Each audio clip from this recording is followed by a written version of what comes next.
Hello and welcome to my channel. My name is Emerose and I do a lot of stuff. I'm a writer and artist, but today we're talking about my writing life. I did not expect to film this video. I did not plan it.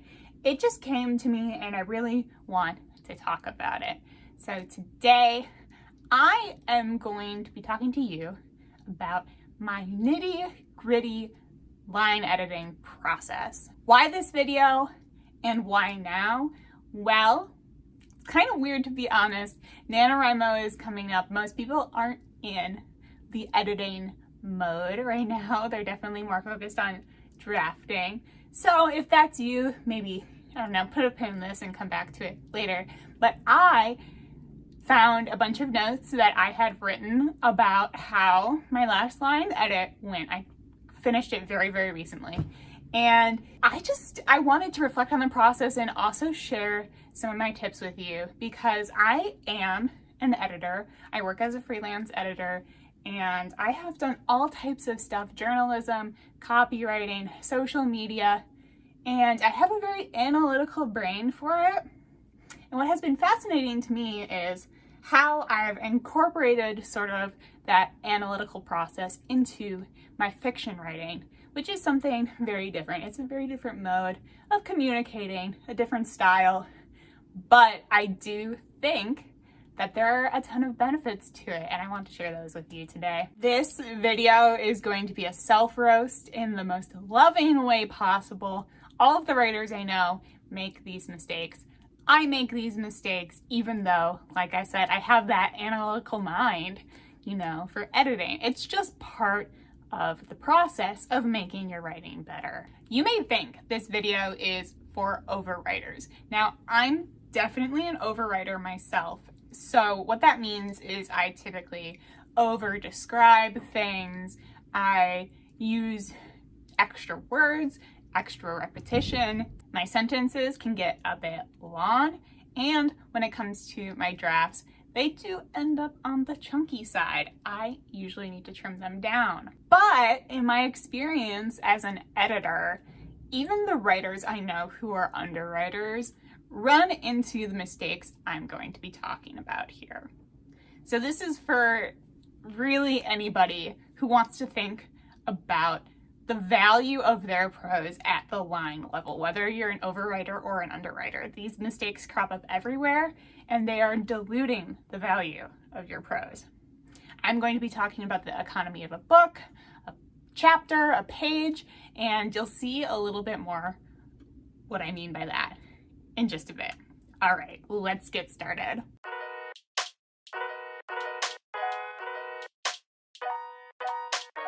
This is a super crafty video. I'm getting a little bit nerdy here, a little bit niche in terms of language, but it's something I love and it's something that I've been doing a lot of work in lately. So here we go with some overall tips and some warning signs to look for in your sentences to polish things up and get your point across better. So I mentioned the economy of the word. This is how I think about it, really. I think about it as sort of a trade-off. I'm talking about when I'm in this analytical mindset that I sort of described in my introduction. When I'm in my analytical editor mode, who has to be I'm super discerning, super practical about my prose as opposed to, more free-flowing, creative, artistic, all those kind of things.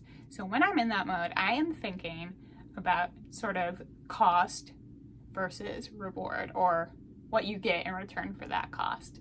And I see cost being all of the words that you put down on the page. How many words does it cost to convey a certain idea? And what you get in return is from the readers.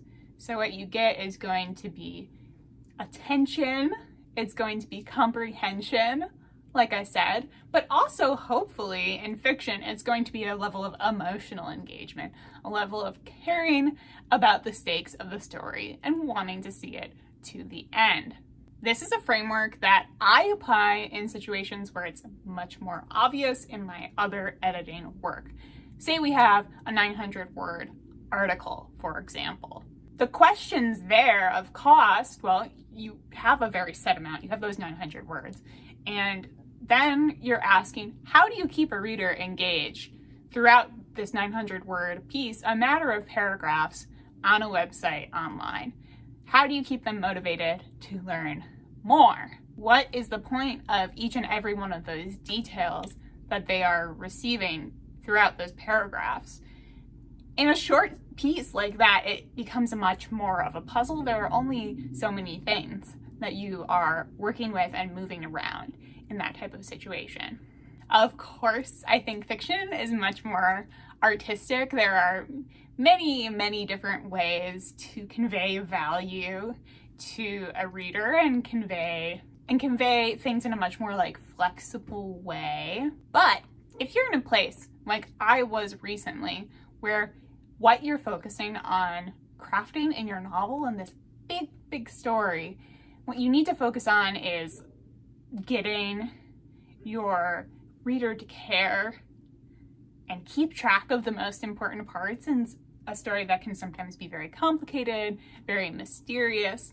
This is a framework that can really help you break it down and start editing on a very granular level. Before we get started on the specific craft tips, I want to make one suggestion, which is to put your document into track changes or into suggesting mode. For example, if you're using Google Docs, and throughout your edits, mark them visually so you can see while you're editing what changes you're making. This has two advantages to me. First of all, it just puts me into a separate mode for my drafting attitude. You know, I am in editing mode when I see those track changes on. Secondly, it can help you analyze and be real with yourself when it comes to how much you're actually changing. For example, if you need to cut down a significant amount of words, it is helpful to see those strike-throughs and see what percentage of the page they are taking up, what percentage of the chapter they're taking up. It helps you be real with yourself. And like I said, it puts you more into an editing mindset. Okay. Can't wait for some of these examples. The first category of line edits that I make are because of sort of non-obvious redundancy. So, I mean, there might be some obvious redundancy too, like repeating the same word or, you know, saying the same thing twice in one sentence. But I'm talking about specifically adjectives or adverbs. Adverbs do come up here, and even nouns that are obvious already to the reader. The reader could have guessed this detail without you, the author, telling them. Here are some of my examples. I have a couple of sentences here that I pulled out from my draft and sort of variations on them that trim the words down and convey the same thing, or maybe even convey more than the original sentence without that cost, like I described, of the words. So the original sentence in my draft was, his cheeks were ravaged with tiny rows of orderly holes. Now there are several things that jumped out at me here. First of all, this is like a fantasy things are happening to this character. He's got little pock marks. But if we think about rows are already kind of orderly by nature. So we have both of those words in there, rows and orderly. We also have the word tiny in there. Words like small, little, tiny, they crop up a lot. I will also be talking about sort of a list of general words that you should look out for because they might be kind of extra little ones. But my revision of this sentence ended up being, his cheeks were ravaged with rows of holes. Within the context of the paragraph itself, the reader knows the sort of shape of the holes, the weirdness of it, the importance of it. So I lost, let's see, 2 words there, an adjective and an adverb. Here's another one that I think is pretty funny. I had the phrase, or the sentence, excuse me, the soup was full of a medley of indiscernible shellfish. There's a lot going on here, and I had to decide what was important to me, and this is really a throwaway detail within the chapter itself. It's not that important. The shellfish have no significance. She just needed to eat, right? My main character needed to have a meal. A medley of shellfish is already a pretty powerful way to describe that. It's kind of like, oh, there's some weird stuff in here, because you are not saying, this is clam chowder, this is fish stew of some kind. Like, it lacks that specificity, so it already has sort of like the weirdness that I was conveying. She's eating mystery soup, right? Another option for this is full of indiscernible shellfish. I think that goes the step further of saying, oh, this is definitely some funky concoction that she's eating. But I think either of those two options are doing more work than the sort of mouthful of a phrase full of a medley of indiscernible shellfish. That was just a few too many words for me. Another thing I noticed in a handful of places was I have the tendency to describe the material of certain objects just over and over again when the material really could be assumed. So I'm in a fantasy novel. It's like semi-historical. There's no like future tech about it, so you know, I'm not having metal things everywhere. But despite that, in my book, I originally felt the need to say, oh, the wooden desk, oh, the wooden oar, the smooth wooden oar, which is like I don't like that phrase at all. The wooden floor, the wooden planked floor, like all this stuff. If you're in a fantasy tavern, if you're in a fantasy inn, the reader already has the expectation of the floor being wooden, for example. And so that detail is just kind of cluttering up your sentence, cluttering up page, and costing you a word that you don't really need to use. My next tip here is to examine the ends of your sentences. Sometimes we tend to waffle out and put little extra details toward the end that are already stated in the sentence or are just unnecessary overall. So one of mine is that I tend to put like in front of her or before her or beside him at the end of so many sentences. Here's an example. She wiped the dust off the desk before her. It's a fine sentence. It's not, there's no problem with it, but what other desk would she be wiping dust off of if it were not the one before her, right? Unless she has just entered the scene and there are like millions of desks and she picks the one right in front of her to wipe dust off of, like, that is not really a necessary detail. That is one I do an enormous amount. Just keep an eye out for the ends of those sentences. You can really keep adding descriptors on, like the box with the lid, that was this, which was blah. Just check those out. Those can be clues for some serious problem areas in your writing. Overall, what I tend to find, just as a pause in the middle of these tips, if you find an area where one of these things is an issue, it may happen to be that several of these other things are an issue. So if you have trailing ends of sentences, you may also have some redundancy. You may also have, some of these other things I'm going to talk about. They tend to clump together within the draft. So keep an eye out for that. A couple of quick ones here. Follow the commas. Commas are kind of a tricky punctuation. They are used for so many different things within a sentence, but if you have a sentence with loads of commas, I would say that's a red flag. That is the kind of sentence that will trip a reader up, which is docking points on sort of that comprehension scale, which you want to keep nice and hearty and engaging. And it is just another one of those clues that you might have a problem area here. You might have a paragraph where you are not describing something effectively whatsoever. So you shouldn't have phrase after descriptor after action tag compounded into one sentence with loads of commas. It can be a stylistic choice, sure. It can be something fun to play around with, but if you're finding it a lot, it is a good idea to start breaking those up into smaller sentences, and you may find that you don't need some of those sentences as well once you have that sort of new perspective on it. Speaking of stylistic choices, so something when I'm drafting that seems so compelling to me is like intentional repetition, stylistic repetition. And I put a lot of like repeated words into my drafts. I put, sentences that start with the same construction, like subject, verb, subject, verb, subject, verb, as like a cool effect. But upon further inspection, they don't always end up quite as cool, right?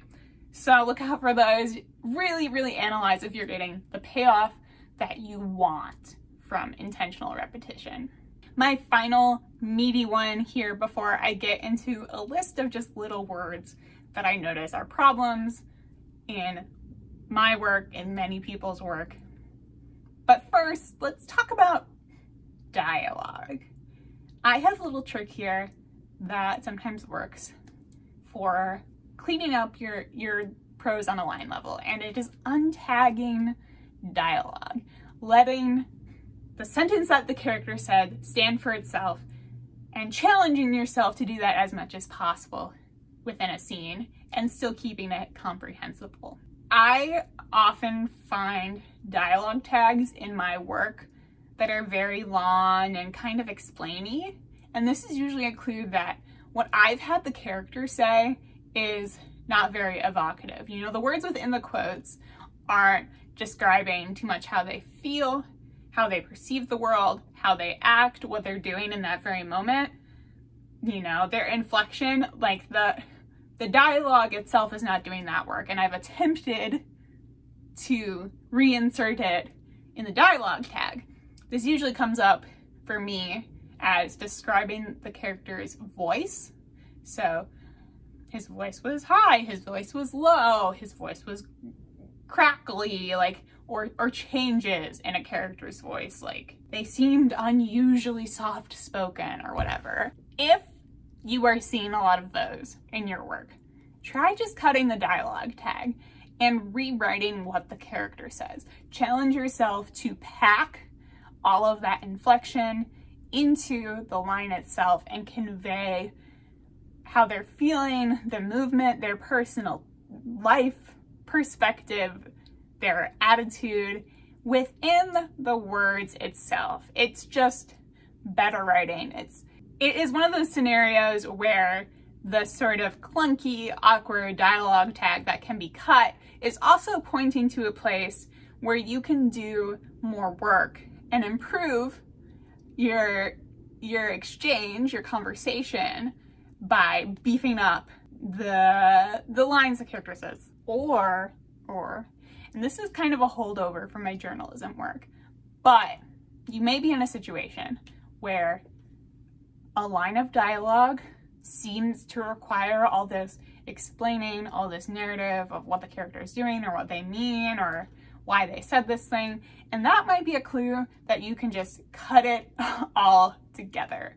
It may be a clue that this scene needs to work a little bit differently, and whatever you were conveying through dialogue may be able to be conveyed very quickly in a matter of words or a sentence or two in narrative form instead. All right, I'm gonna rattle off some words here right at the end. Just keep a lookout for these. Keep a lookout for big, little, small, tiny. All the small ones really get me for some reason. Keep a lookout for just sneaks in a lot, and usually it just, I said it, normally it lowers the intensity of whatever verb or whatever adjective you're adding it onto, and it doesn't really need to lower the intensity of it in most situations. Once again, this is one of those things that can be applied artistically, but if you have a just in a sentence, it's always a good idea to mentally go, can I justify this just? Is it there for a reason? I said that. Let's also think about which. That can be indicator of some dangling on extra clauses. Look out for things that modify verbs, like casual shrug is one I found in my work recently. A shrug is already casual, right? Like, you don't really need both of those together in most scenarios. I guess like a sort of clueless shrug is different, but most of the time we assume casualness with a shrug. Another one I found, adverbs modifying verbs. Warily skirted was in my manuscript. I feel like skirted is kind of a power verb, and warily conveys a similar thing to skirting around something. You're being very careful, you're being very mindful, and somewhat secretive, which means the same thing as warily. So look out for those. Putting them together is just sort of annoying for the eye. It's an extra word, and it slows you down when you're reading, when you're trying to get to the story and the good stuff. I got weirdly impassioned about words in this video. It was fun for me to make somehow. I guess I'm just an editing nerd, but if you stuck around, I hope you enjoyed yourself. I hope that it helped you reflect on your prose and the whole process of improving your prose. If you'd like to stick around, please hit that subscribe button. I make videos like this. I make tons of videos about sort of creative health and my writing and art life. I do some studio vlogs. It's a fun time, so I would love for you to join me here. I upload almost every week on Fridays. That is all for today. Thank you so much again, and until next time, this is Rose. All right, thanks so much. Bye. I love how my background looks, by the way. I finally feel like it's done. I picked this bouquet today. Isn't that awesome? These are real. Okay.